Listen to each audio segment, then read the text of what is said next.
Okay, hello everyone. I hope you're well. My name is David Mwanza, psychotherapist from Thrive Wellness Hub. I'm just presenting today a topic on stress management for all of us that are out there in the world working hard, be it at school, in the corporate world, in the agricultural sector, wherever it may be. I believe stress is something that we all experience, and it's very important that we understand how to manage it.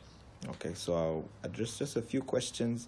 Please feel free to contribute, to ask more if you do find this presentation helpful. Okay, all right, let's get into it. So first question is, what is stress? Okay, so stress, basically, it's a feeling of tension within our bodies. Okay, it's our body's reaction to demand. Say we need to get the assignment done on time, we need to get the project delivered, we need to get our homework finished, we need to be in 3 places at once and finish orders, whatever it may be. There's a demand in the environment on us, and so stress sometimes may build up as a result of that.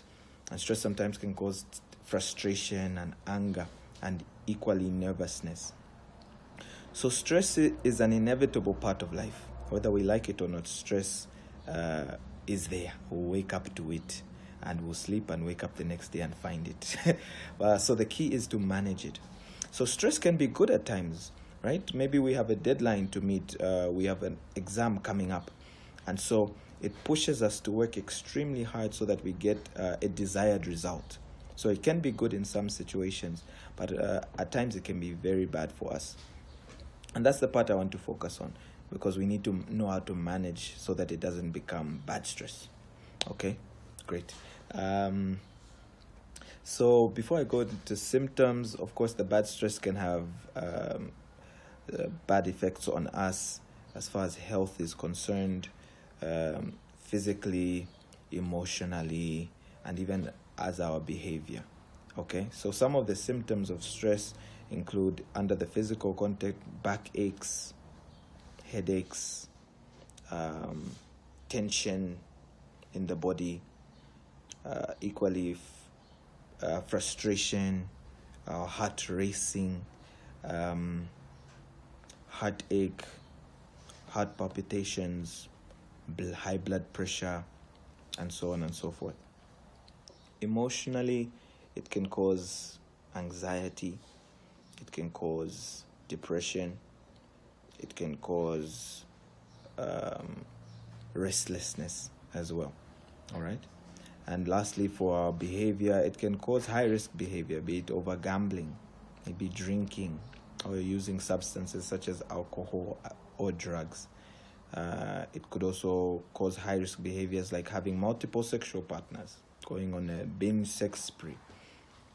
Okay, so it's very important that we understand how to keep ourselves from falling on to the very extreme of these unhelpful and negative effects of stress.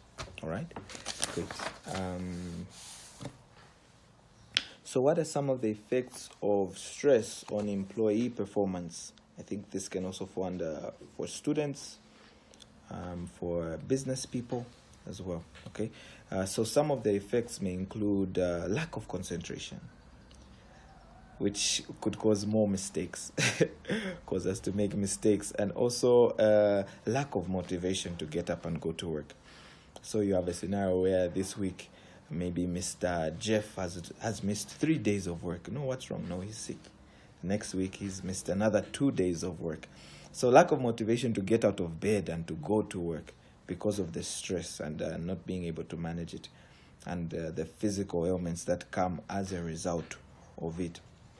It affects interpersonal relationships within the workplace as well. Maybe someone isn't interacting as they should, they're not open, they're not even greeting during the course of the day, they're always lashing out when you say something to them. It's mainly because of the stress and having a hard time managing and dealing with it. Okay, so those are some of the signs that you can see within the working place and within other sectors of life and daily responsibility.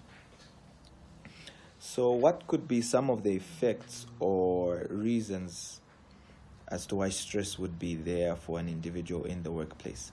Maybe because of the long working hours that are required. Some people are working over 10 hours a day, which is highly stressful to them and can cause a lot of implications to them.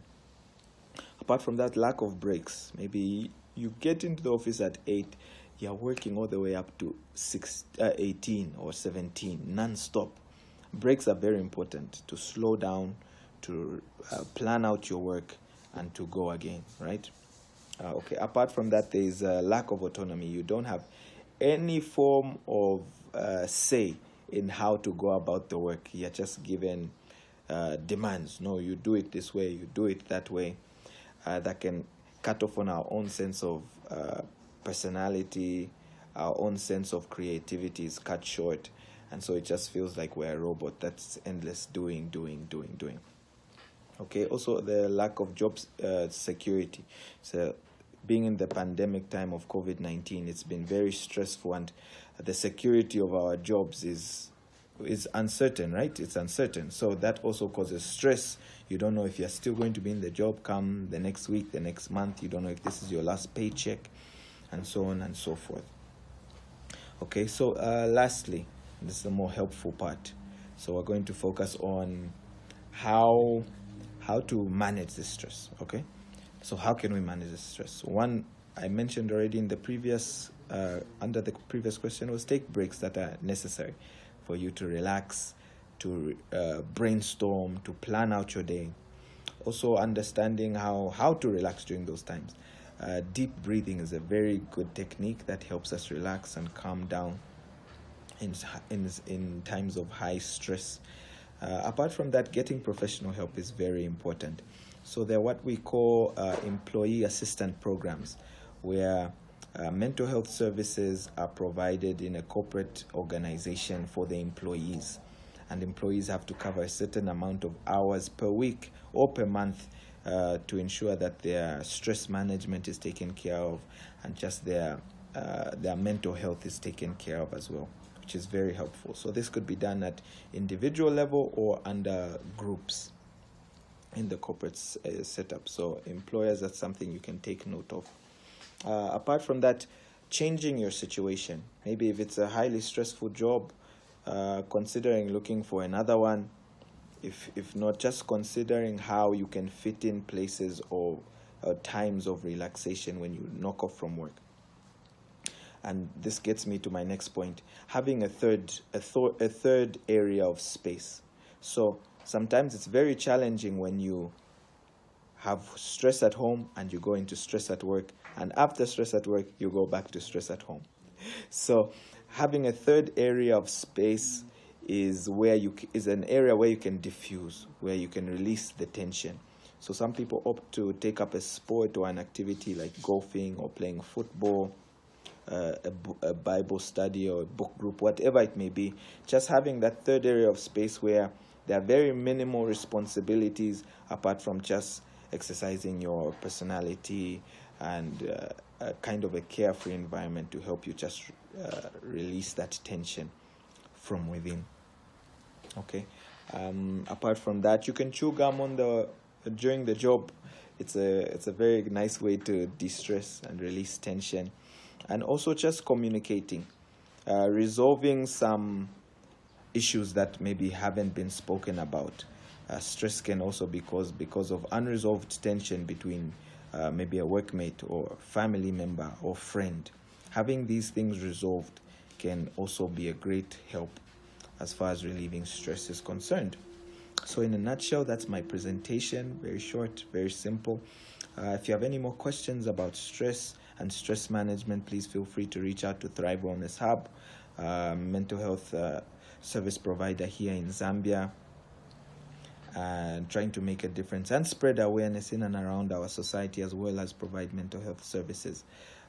Please feel free to contact us concerning anything regarding mental health and stress management. So this was David Mwanza psychotherapist with Thrive Wellness Hub. Thank you very much for listening, and take care.